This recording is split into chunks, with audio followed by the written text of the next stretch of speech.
bir güle, nasıl getireyim dile, dönmüşüm ben bülbüle, aşık oldum ben güle, ah bir güle bir güle.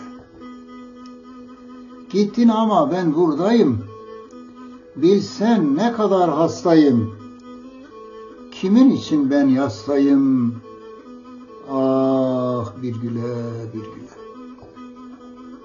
Yemek sanki zehir gibi, saat sanki devir gibi, gözyaşlarım nehir gibi, ah bir güle bir güle.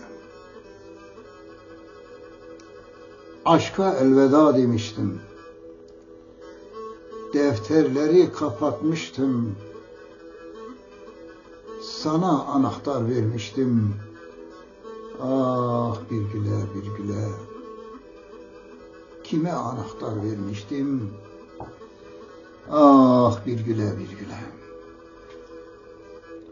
Cumartesi misafir var, yarın gelmez çünkü pazar, bağrım kime yanar yanar, ah bir güle bir güle, vah bir güle bir güle.